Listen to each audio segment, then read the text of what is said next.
Welcome, everybody. This is Art Center East's writing project. And tonight, our guest reader is Amelia Diaz Ettinger. And it's my pleasure to introduce her tonight. Before I do that, I want to direct your attention to the, I'm going to put a link to the Art Center East's donate website. So if you would like to share some support for the Art Center and the fine programming that we're able to do, I hope you'll do that. And I also want to add a link to Amelia's website so that you can see places to get books. Okay, so welcome. Amelia Diaz Ettinger is a colleague and friend, and I just can't say enough about her artistic quality and output. She has published 3 books. The first is Speaking at a Time, which came out from Red Bat Books. The second is Learning to Love a Western Sky from Airlie Press. And the most recent is the chapbook Fossils on a Red Flag from Finishing Line Press. Those of you that know Amelia know that she was born in Mexico and grew up in Puerto Rico and migrated to the US as a young person. She is a retired educator and in science and Spanish. And so this whole writing thing is a whole other career, which suggests to me that we have a real sort of Renaissance woman on our hands. The book Fossils on a Red Flag is pretty powerful, not only for the poetry, but also for the reflection on the history and politics of the US military's occupation of islands, including Puerto Rico, and the disregard of and oppression of the people that live there. And so for me, Amelia's newest book is really important, not only as a contribution to poetry, but also as a way to speak back to the politics of occupation and colonization that the US is still engaging in throughout the world. So without further ado, it's my pleasure to introduce Amelia Diaz Ettinger. Welcome. Well, thank you, Nancy, and thank you, everybody, to take some time of your busy days to be here sharing with me Fossils on a Red Flag. Before I start reading some poetry, I kind of want to let you know where this took place. You can see my cursor.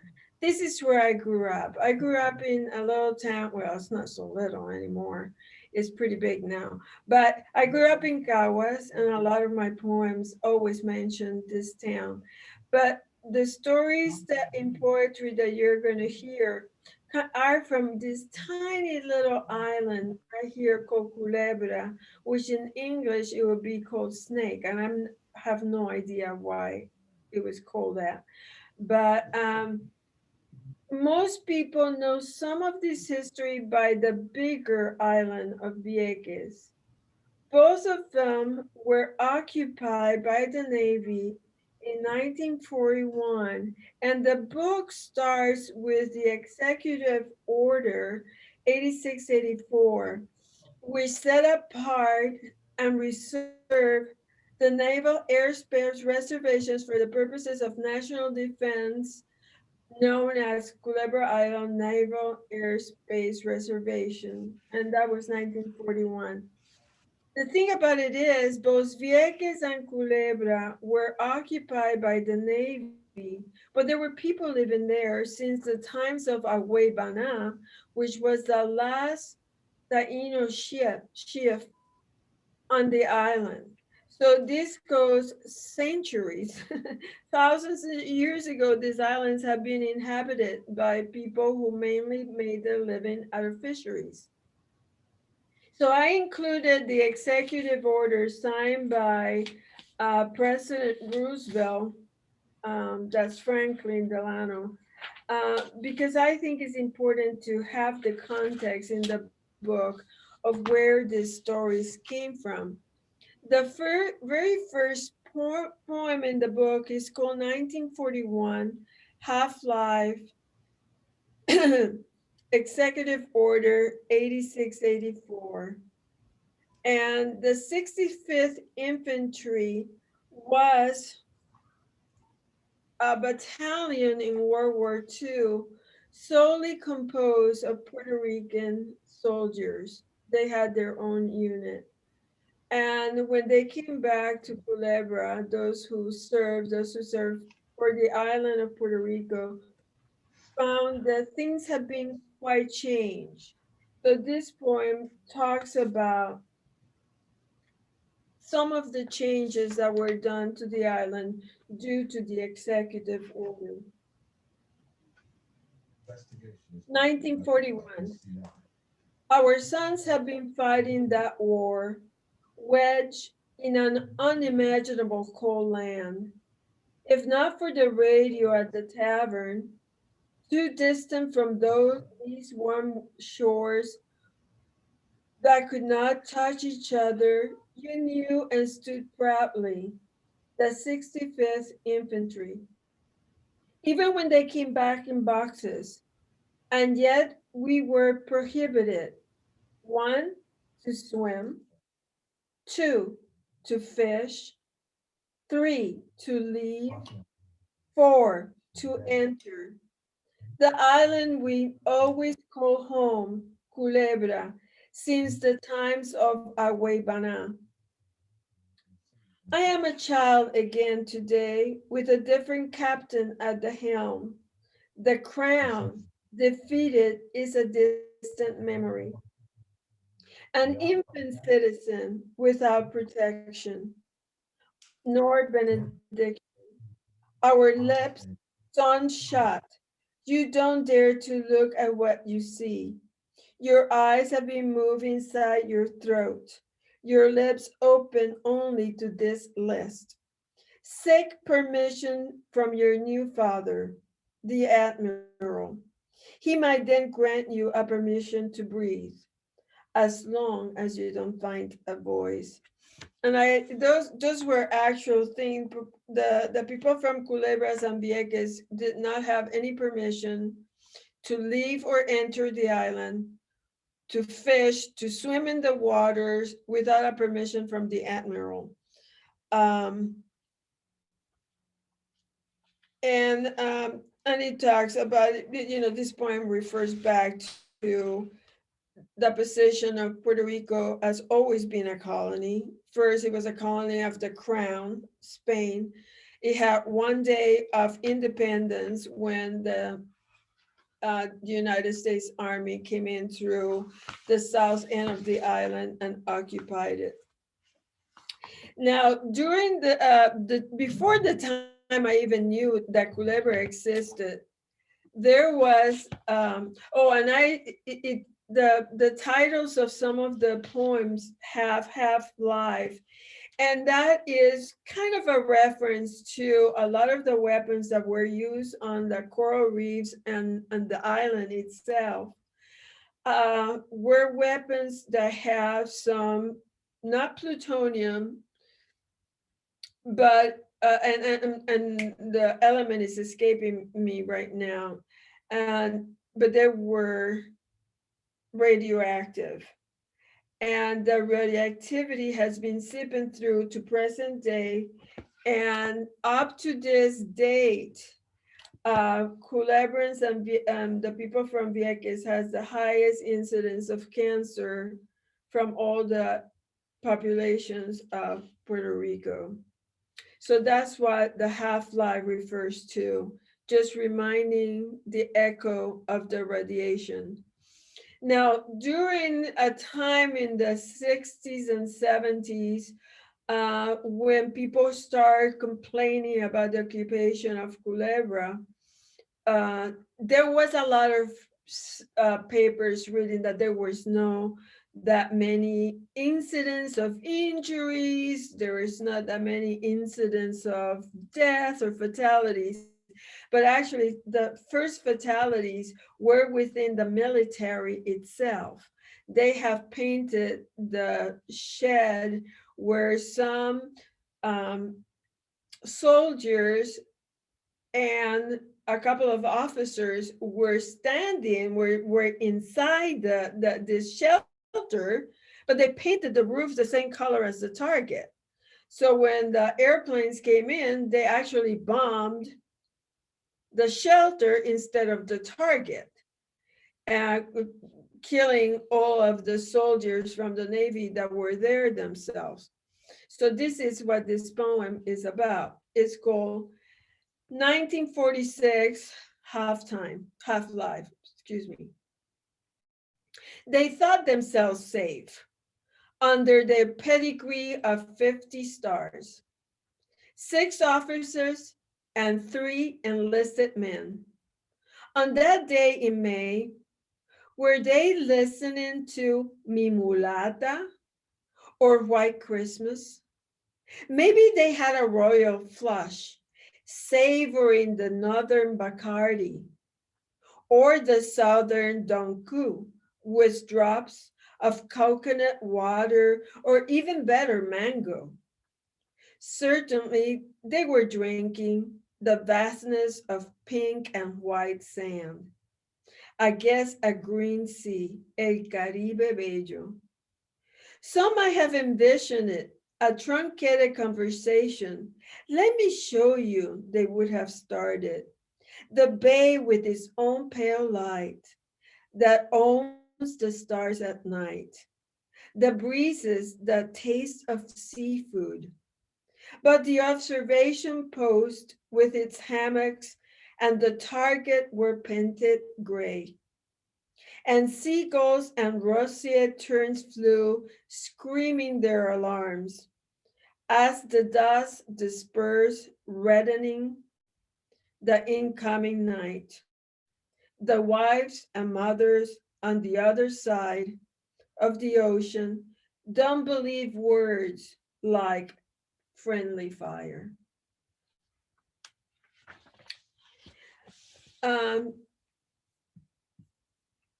by the 60s and into the 60s, it was imperative for the Culebrans and the Puerto Ricans to make a call, not only because the fisheries were disappearing, they were bombing corals. And one of the most exquisite set of coral reefs in the Caribbean are near this island. These are biological reefs, not geological reefs. So there are all this amazing life. There still is, but a lot of it was destroyed during this time. And by the 1970s, they really wanted, the Navy really was pushing to have control of all of the island of Culebra. They wanted to relocate all of the inhabitants in it. And one of the things that propelled the newspapers and even Congress to start getting notice was an incident that happened in 68 when they bombed an area called Twin Peaks. And Twin Peaks was a place that had one of the largest rookeries for this tern that you see there. This tern is called the snooty tern. It's a beautiful bird. And there were thousands. We're talking a rookery that was enormous in Twin Peaks.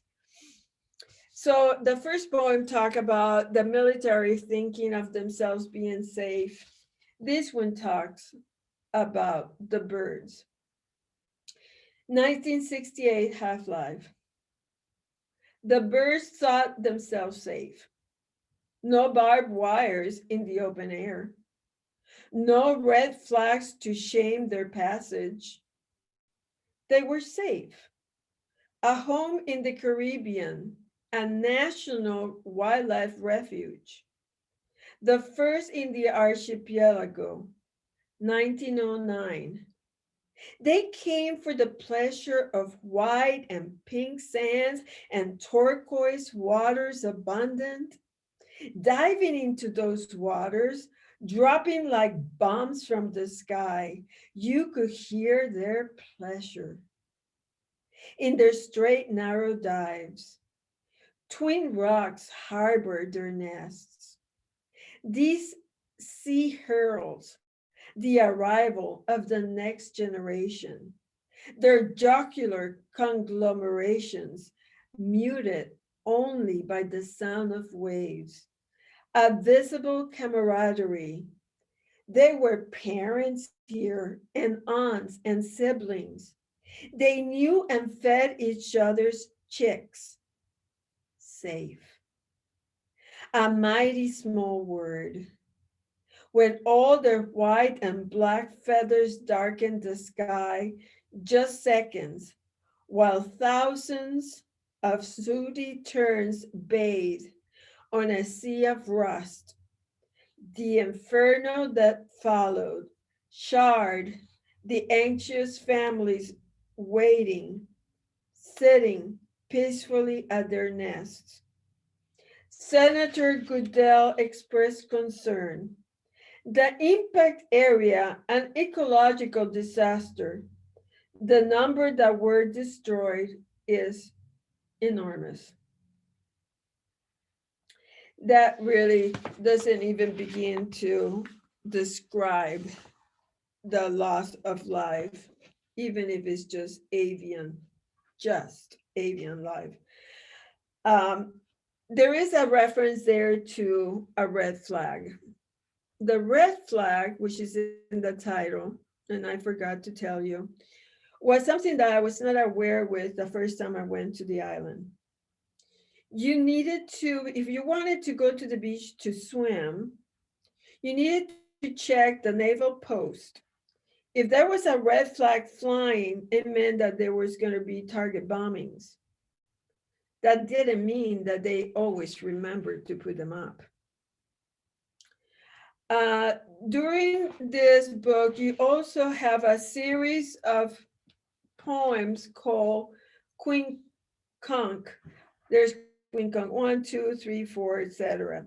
And this is where I come in as the narrator that was part, that I was when I was a witness. I went to Culebra the first time without parental permission because I had a very strict father. And I went in my freshman year. I would sneak out and go to Culebra because I had been hired by the Department of Natural Resources for marking and mapping some birds' nest around the Laguna Flamengo in Culebra. So I used to sneak over there in the weekends to get my my little job with the Department of Natural Resources. So this is Queen Conch 1. I knew birds and turtles and where each spawned the next generation. So in cut-off jeans that show the tender moons of my upper thighs, I went telescope and binoculars at hand to a refuge. With no knowledge of its past, nor the sledgehammer present, I was trespassing. I had not heard of red flags on the hilltop, or post office directives, or of a navy, or the taking of Culebra in 1906. Again, wrapped in loud youth, unaware of the tree ducks, the eyes that follow my unconscious march, a discarded paper flew. Culebra para los culebrenses. And actually, right there on the screen, you can see the paper that I first saw. That was a pamphlet that was a protest pamphlet, and I just thought it was pretty and didn't know anything about what it really represented. Unfortunately, I wasn't able to put it on the book because we couldn't find who the artist was. The artist, and we called and made several inquiries, but we never found out who made the poster. And the poster was made probably in 1970, 1971, about. Now, not all the book is about the bombs. I mean, the book is not going to bombard you over and over with the bombs and the destruction.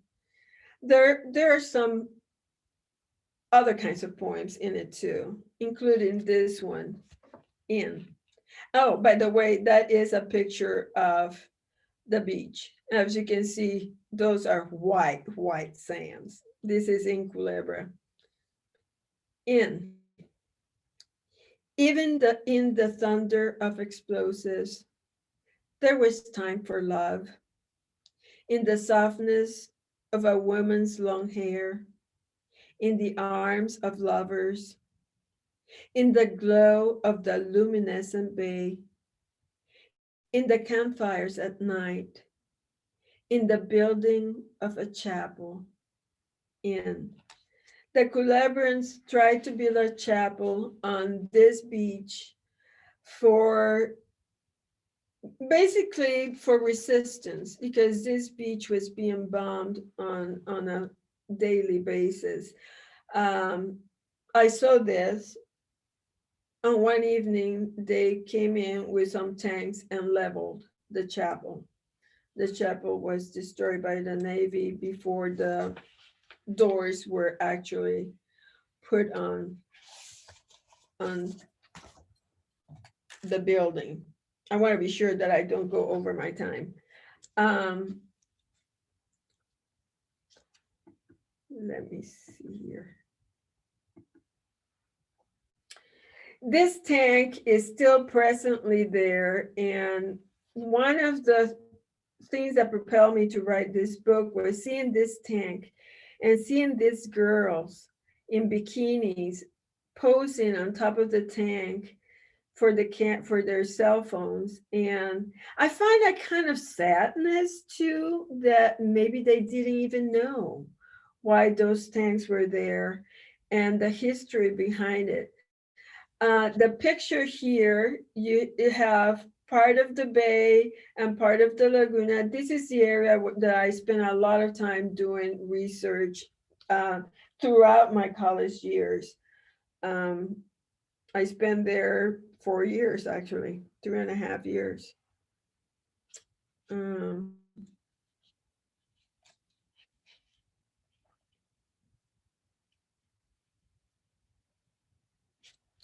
Okay, so I will read now a poem called, excuse me, that just jumped over. 1970 Half-Life, Culebra para los culebrenses, Culebra for the Culebrans. By this time, there was a lot of activity. The Navy wanted the island to possess the whole island for naval practices, and there was beginning to be a lot of talk in Congress. The governor was absolutely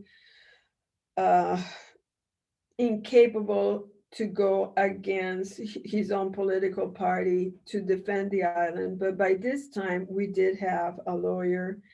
The research that I was doing about the birds was helpful in a small way. There was a lot of activism happening at this time. Culebra, oh, this is what I wanted to tell you.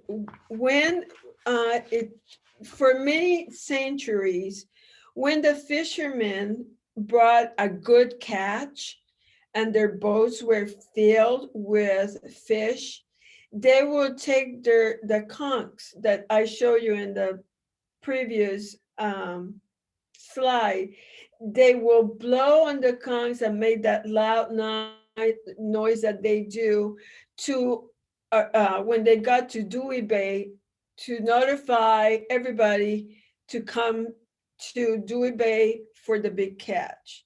Well, this was also part of the protest that I did experience, and I tell you, it was one of the most powerful, most beautiful moments in my life. Hard to reproduce. 1970 Half-Life, Culebra para los culebrenses.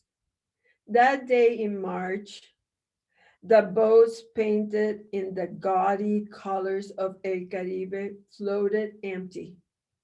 No red flags impeded their passage, and the waters were serene. A leatherback swam to shore. A least tern rolled 3 eggs in her nest, and the men found their tongues in the shell of a mollusk.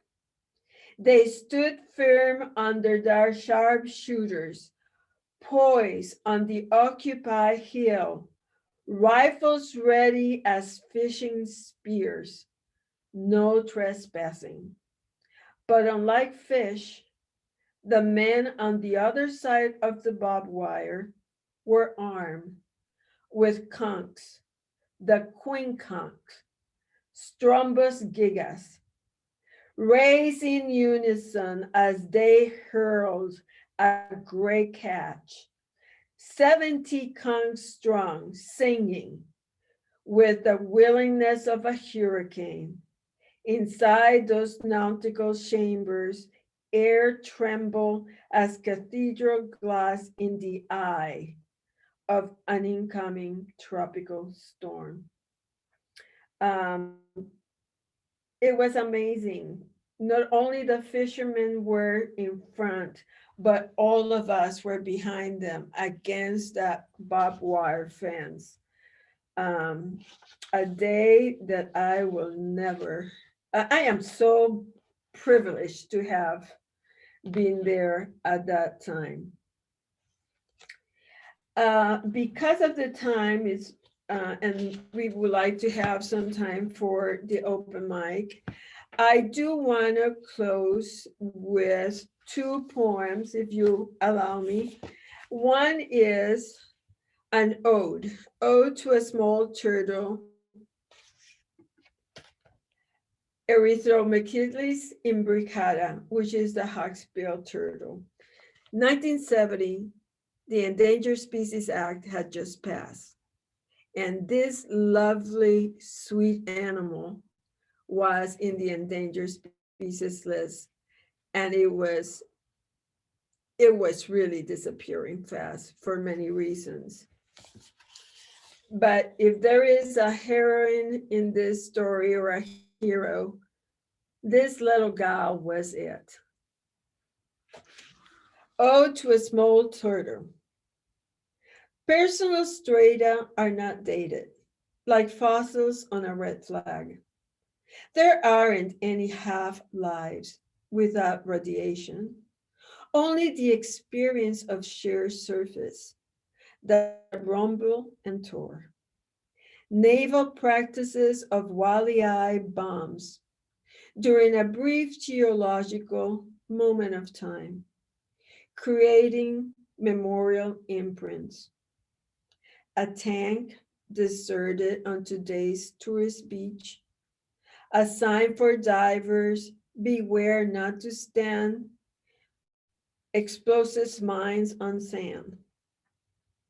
Like a hawksbill turtle, sitting on the middle of a target, on a cage-shrunk bald of vegetation, that endangered, endearing, single female, choosing a nest site to save a community of fish, birds, coral, and the personal strata geographical dream of the people of Culebra.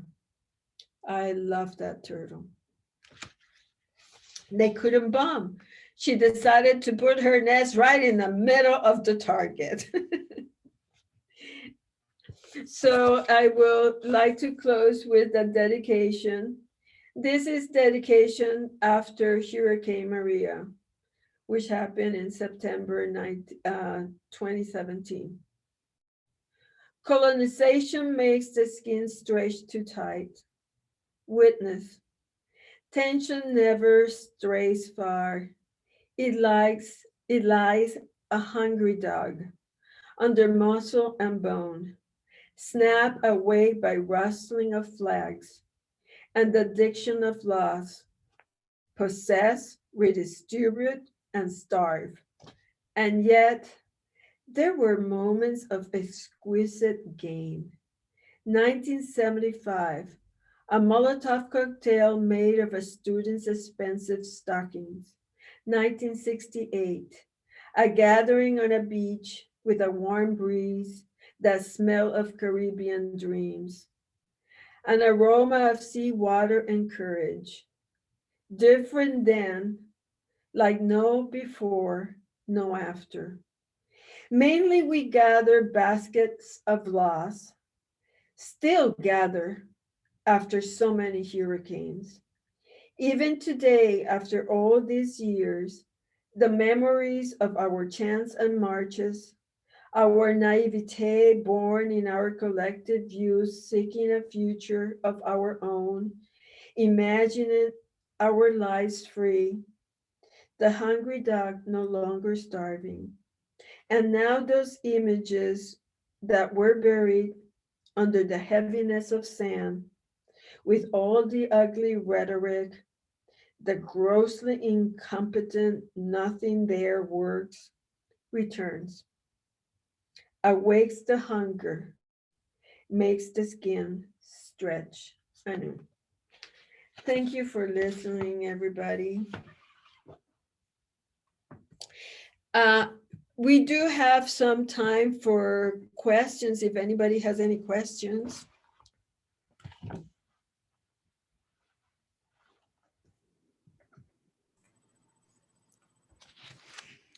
Yeah, Gary, go ahead. So apparently there were a lot of people living on that island and continued to live on that island while this was going on. So thousands? What? No, there were 950 in the small island. That's Culebra. Culebra is very, very small. You Yeah. can walk around it in one day.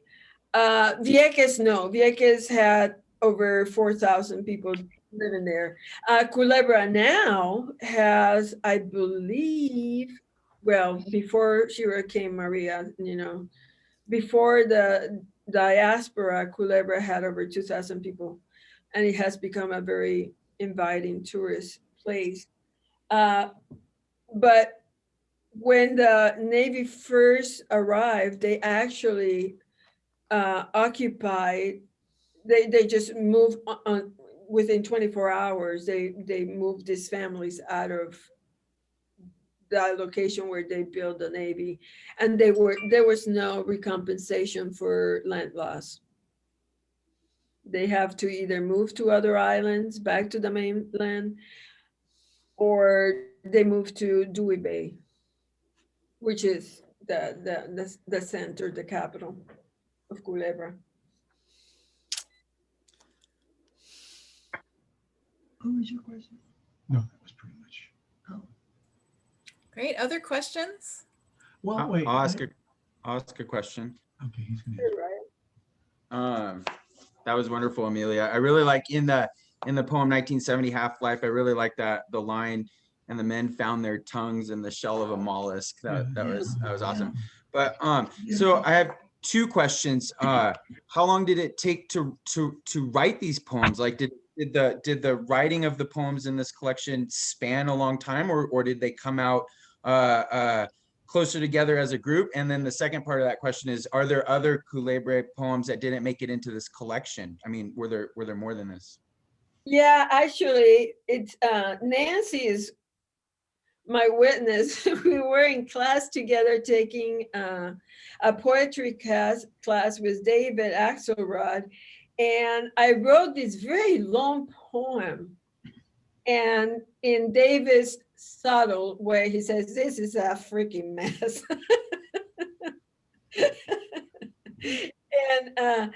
And I was so proud of it, but then I realized it was a freaking mess. And I said, there is so much here that I'm not saying, and there is so much here that is all amalgamated into one block. So what happened, I took that poem and began breaking it down into different parts. And as I was writing it and rewriting it, I was also reading 2 textbooks about CULEBRA to make sure that I had my dates correct, because, you know, obviously I was not around in 1941 to know what was happening in CULEBRA. But to answer your question in a very long way, yeah, it took like 3 months, you would say, Nancy? About 3 months to break him down and put him together. There were a couple of poems I have written about CULEBRA before, but they were form poems. One was a Cebu poem, and one was a ghazal.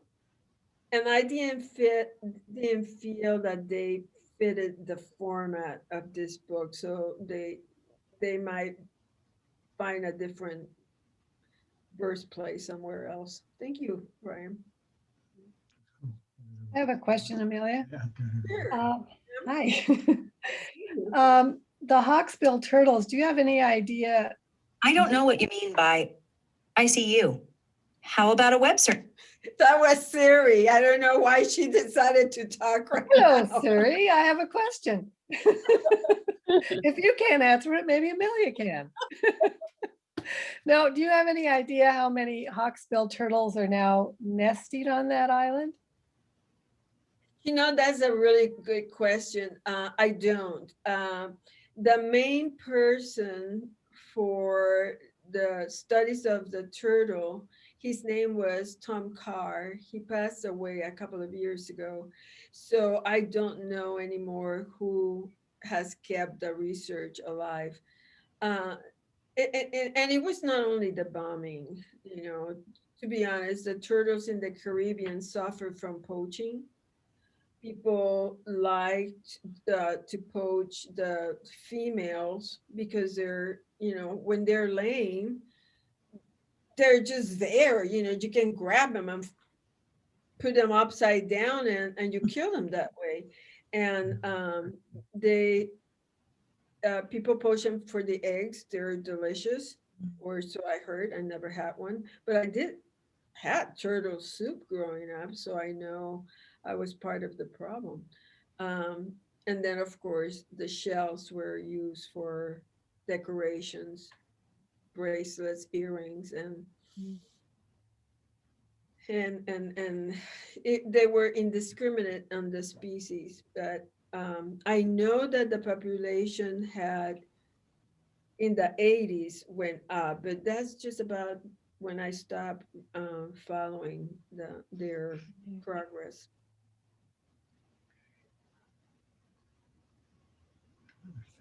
When did you come back here? To the States? Mhm. I came to the States in 74. I was still working in CULEBRA. And the book is dedicated to my girlfriend, Susan, Susan Dinga, who introduced me to what was going on in the island and instructed me in so many ways. She had her business burned. It was arson. And the two of us felt it was time to leave. And I wanted to go to continue my graduate school in the States anyway. So I left in 74. So did you come here right away or did you live in other places? Well, I did a big trip. I went all the way from Virginia to Washington State And in that trip, I was checking colleges and seeing what I would like and what I wouldn't like and where I would fit. And Washington State University was spectacular. They treated me very, very well. And then I met my husband and we end up here. Go Cougs.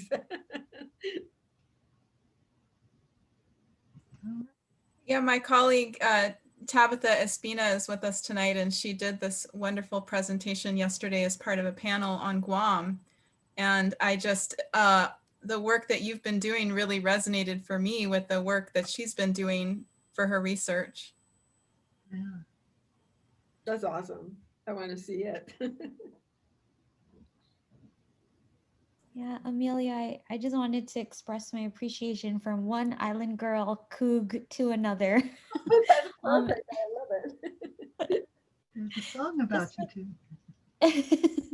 Just for the juxtaposition of images, I know it can be difficult to treat militarization and colonization in a very, with the seriousness and the magnitude of the issue, but you juxtapose it so beautifully with just the atmosphere of the island and the beauty of the people. I'm thinking specifically of I thought that was so well done, and just everything that you shared was so powerful. So thank you.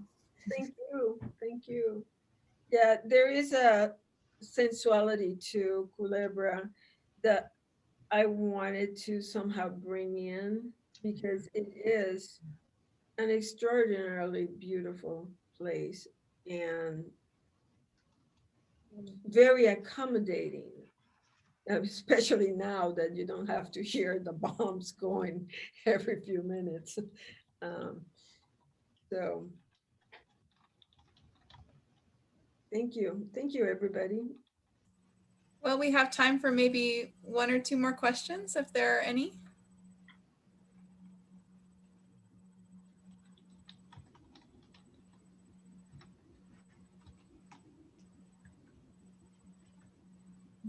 Well, thank you so much, everybody.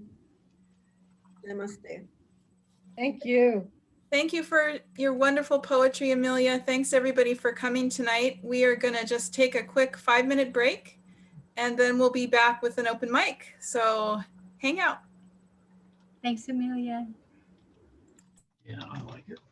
But you got it, right? Yeah, I ordered it.